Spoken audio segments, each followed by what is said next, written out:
Mr. Chairman, I'm very disappointed. That flag has been the logo of Minister of European Union Affairs of Turkey for many, many years. And EU flags and this logo actually stood together many times during our meetings.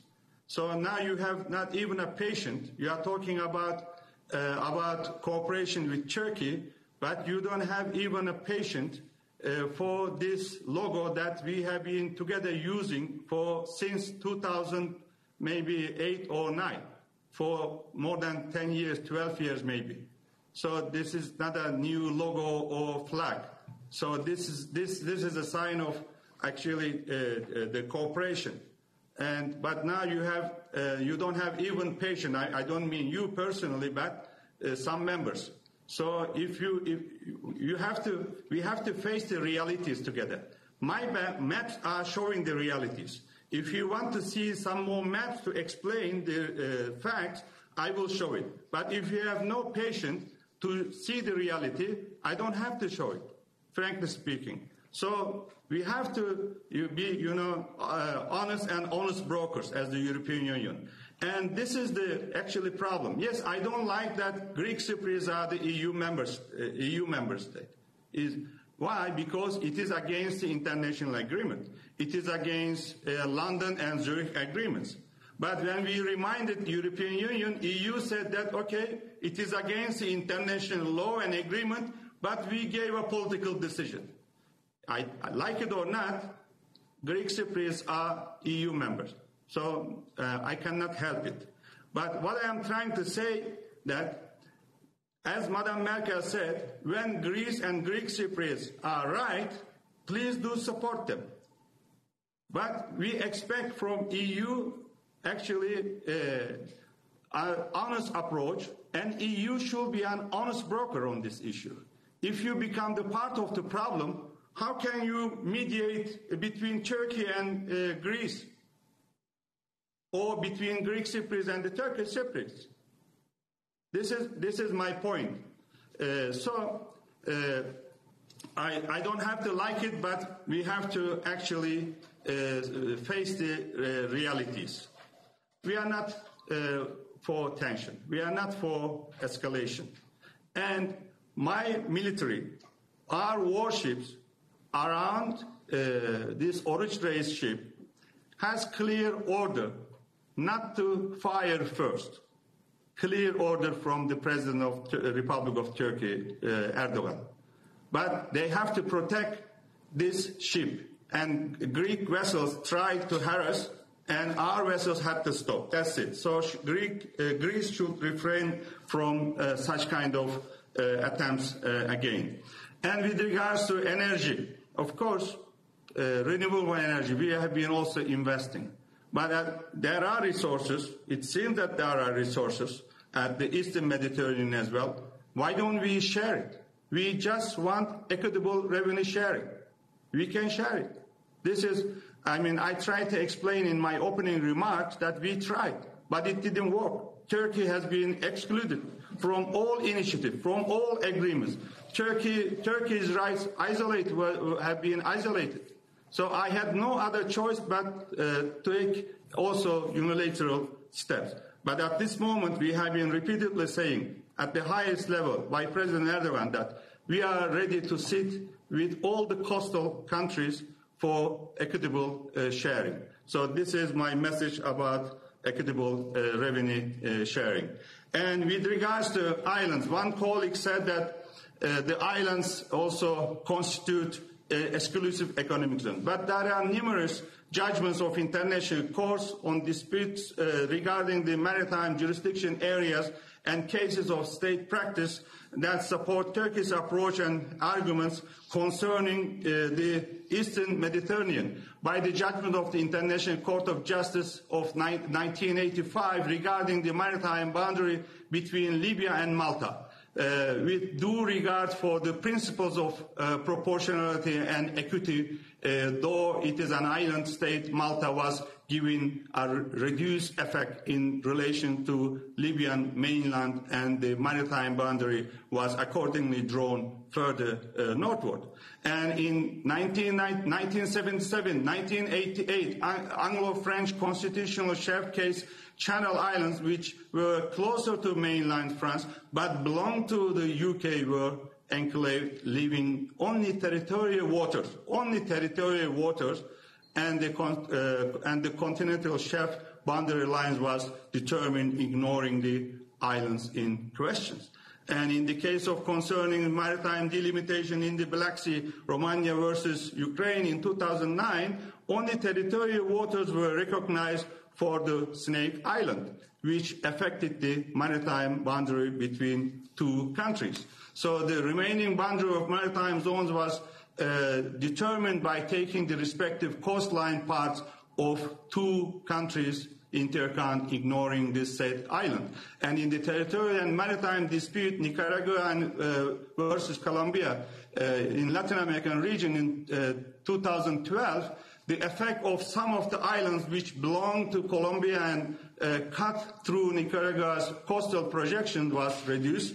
Only territorial waters were left for the some islands, enclaving them, and the maritime boundary was determined according to the principle of proportionality. So these are the realities. These are the court judgments, not my Turkish claims. If we are talking about the international law, these are the examples. So while we have these court judgments or agreements, how can we claim 40,000 square kilometers exclusive zone or continental shelf for a very tiny island which is only 2 kilometers away from Turkey? This is unacceptable, frankly speaking. And with regards to the international court, we are not against that. And we actually, first, we have to make an agreement with Greece to take this issue to the international courts. That's why we have been proposing Greece to restart exploratory talks. Exploratory talks cover actually all disputed issues between Turkey and Greece. But again, here I have to be fair with this current government, but the previous government, Cyprus government, didn't want to actually restart, and this government also has not been willing to restart exploratory talks. So we have to make an agreement, special agreement with Greece, to take this issue to the international court. And that's why we have been repeatedly asking Greece to sit at the table with us unconditionally. If Greece insists for conditions, I have also preconditions. For instance, Greece has the Sevilla map. I showed the map. Maybe you didn't like it. That's why you didn't want to show it to me. But this is not my claim. It's Greece's claim. And introducing equitable revenue sharing mechanism in Cyprus, fair enough. And creating an all-inclusive multilateral process in EastMed for energy cooperation. Who can be against this idea or preconditions? And Greece has to end also intimidation of Turkish Muslim minority in Western trade. And Greece, unfortunately, since Greece is getting unconditional support from European Union, they don't take any step forward to resolve all these issues. And why not UNCLOS? Actually, we are not ruling out any peaceful meanings of this settlement, including the International Court of Justice. But the fact that we are not party to UNCLOS does not mean that we don't implement the convention. And we do actually, like the United States, some other countries. It is a judicial position that we need to maintain.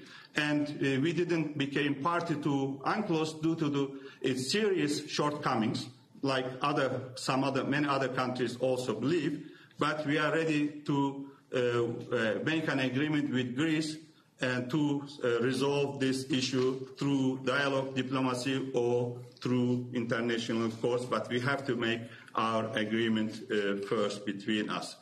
And look, I don't know whether you can afford to see this map with regards to Aegean Island.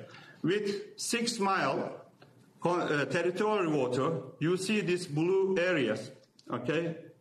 And with 12, you can easily see that Turkey cannot access to international waters with 12 miles territorial water. You see this, neither from northern part of island Crete or from east. So I would like to ask you whether there is any country can accept this. The aim of all these maps and the, Sevilla maps and actually the other claims of Greece is to corner Turkey to a very small territorial water and without any continental shelf. If this is fair for you, I'm ready to discuss with you, all these issues. And I can show you goodwill. I already show my goodwill. It was a really goodwill gesture that we suspended our activities when Chancellor Merkel kindly requested from President Erdogan. But we told Merkel and also Borrell that we wanted to see same or similar goodwill and goodwill gestures from Greece. But unfortunately we didn't. Why each time only Turkey has to show its goodwill? Why not Greece? Why not Greek Cyprus? Is there anybody, any colleagues in this room or connecting us today asking Greek Cyprus why they are not ready for equitable revenue sharing? It doesn't have to be an agreement between Turkish and Greek Cyprus. It can be a joint venture, it can be a mechanism, another mechanism, EU mechanism, United Nations mechanism, it can be a joint commission. When I ask my Greek Cyprus colleagues like Anastasiadis, they all admit that Turkish Cyprus also has rights. But unfortunately, EU has been only trying to protect the rights of the Greek Cypriots. This is not fair. This is actually why we are, asking kindly you not to only support Greek Cypriots.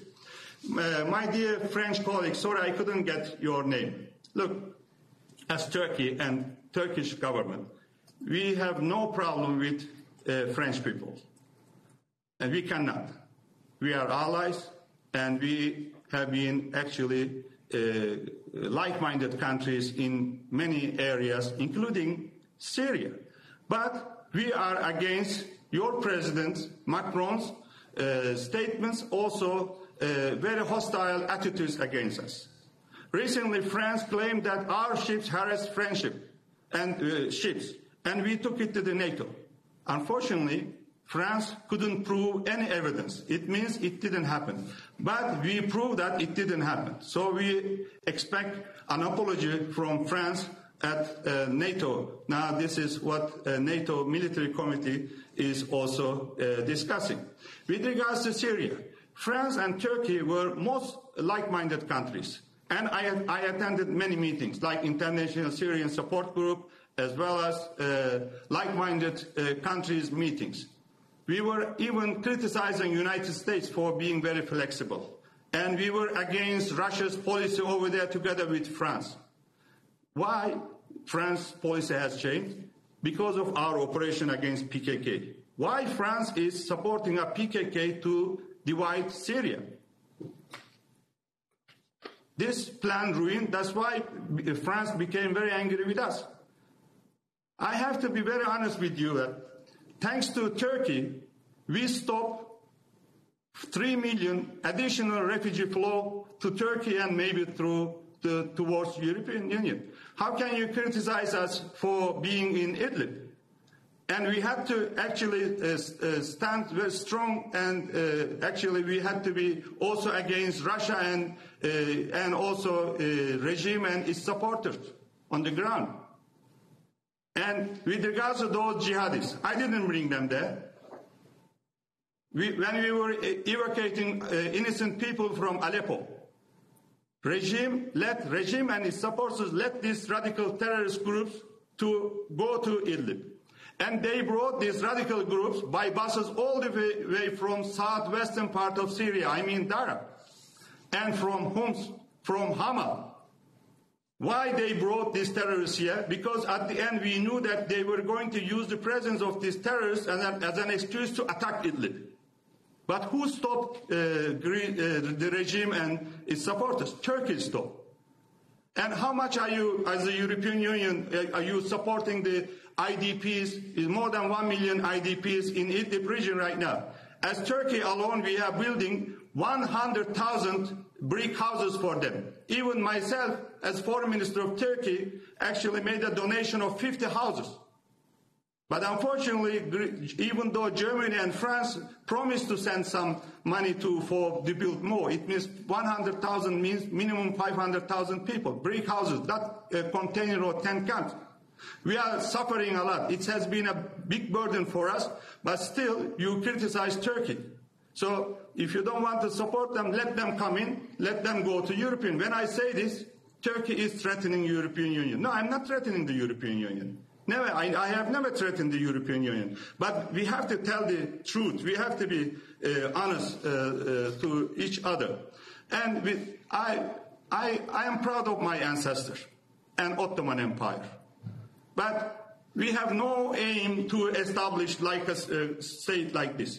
And we fully respect the territorial integrity and the unity of all the countries around us. If you see the statements in Astana format, joint statements, Sochi and the others, United Nations, everywhere, you see the first paragraph that we are committed to territorial integrity of Syria and other countries, including Libya. And in Libya, I have been engaging with the legitimate government. And this is the legitimate government recognized by the United Nations.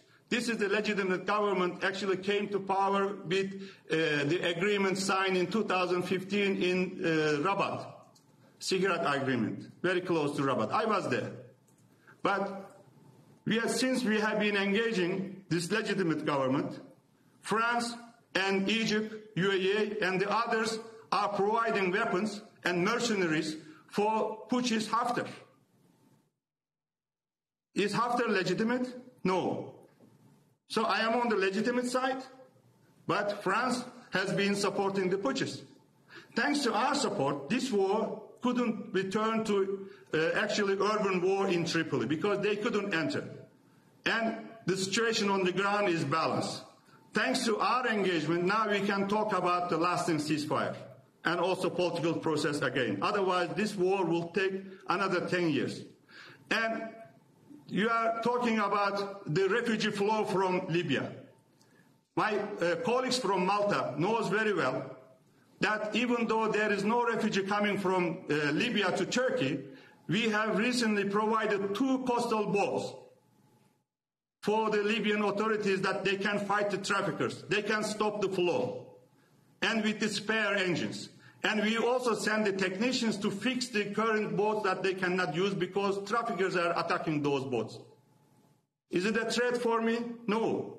But I have to show my solidarity with Italy and also other countries that receiving irregular migrants, refugees from southern part of Mediterranean. So how can you blame Turkey? I'm not supporting the terrorists there. And I'm engaging with only the legitimate government, and we will continue supporting this legitimate government. So, Minister, yes, sorry, can you hear me? Excuse me. Yeah. I'm awfully sorry, but we only have 5 minutes left for this slot and interpretation, so we need to close this meeting in 5 minutes. Please, if you could. Okay, let me finish. Vitol, thank you very much for Hagia Sophia, and this Hagia Sophia was registered to the foundation as a mosque in 1463, and it served as a mosque until 1934, and between 1934 and today, it was a museum. But recently, the Court of Cassation ruled that this Hagia Sophia has to be used as it is registered to foundation. This is also law of foundation. So, and we actually now it didn't serve, between 1934 and until recently as a church, but as a museum. But this monumental World Heritage Site will remain accessible to visitors from all faiths and religions around the globe with a free access. and we have an ongoing communication with UNESCO and the World Heritage Center. And as we preserve since Istanbul was conquered, we will continue preserving all these heritages of this Hagia Sophia, and we are fully committed to our obligations within UNESCO framework, and we are working on an advisory mission visit composed of UNESCO and ICOMOS, and we look forward their experts in Turkey soon. Well, I have a question to my Greek Cypriot and Greek colleagues. And you blame Turkey about Cyprus, the problem of the Cyprus. You know, in 2004, there was an Annan plan. Everybody supported this plan, including the European Union. And Turkey supported very strongly. Why did you reject this Annan plan if you are for a settlement? Yes, it is the current problem of Cyprus is actually the root causes of many problems, including these hydrocarbon issues. And I was in Crans-Montana in 2017, and EU represented there by Timmermans and then High Rep Federica. And I was, as Turkey, as a guarantor country, you can ask UN Secretary General, the others, EU colleagues and British colleagues. I was only the flexible one and constructive one. Why did you step back from the convergences you made at the island before you came to Crans-Montana? But Anastasiadis explained me very well that because Greek Cypriots are not ready to share anything with Turkish Cypriots. That's why he had to step back. And he proposed two-state solution. Then he proposed different ideas like confederation, loose federation, this and that. We are not excluding any options. We are ready for a fair settlement. And it has to be based on political equality. As Turkey, we will continue supporting... President, this is monologue, it's not dialogue. This is monologue, it's not dialogue. I was very patient to get all your questions. Now I am answering your questions. Each colleague put many questions to me. If you don't want me to answer your questions, I can. It is easier for me. I can stop here, Mr. President, if our colleagues don't want to hear my comments or my answers to your questions. Minister, actually, in the moment now, it's that I have to close the meeting in 2 minutes. So if there are any other points you would like to raise... Well, I have also comment for Rapporteur Anwar. Look, membership. We started membership accession, but even there was no Cyprus problem, or there is no Eastern Mediterranean problem, and many chapters blocked by Greek Cypriots and also France. I'm very grateful to the former president of France, Holland. They actually lifted their blockages on the chapters. I mean, this accession process actually stopped even before this problem. And Turkey is ready to meet all the opening and closing benchmarks of each chapter if EU is still for enlargement. I see this problem in other countries as well. With regards to migration, I am not pushing anybody. I decided not to stop the migrants that wish to go to European destinations. So, but I have to remind you that EU's borders, European borders, don't start with Greek borders. It starts with Turkish borders at the south.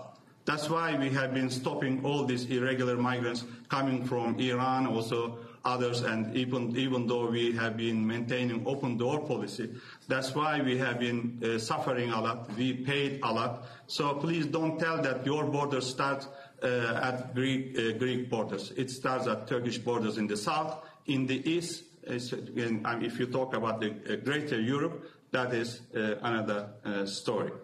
So thank you. With regards to joint statement, 18 March statement, Turkey has honored all its obligations. But if you kindly look at this joint statement, you can easily tell that EU has not met most of its obligations. Please be fair about this issue as well. Thank you. Thank you, Minister, for presenting the Turkish point of view on all the issues we discussed.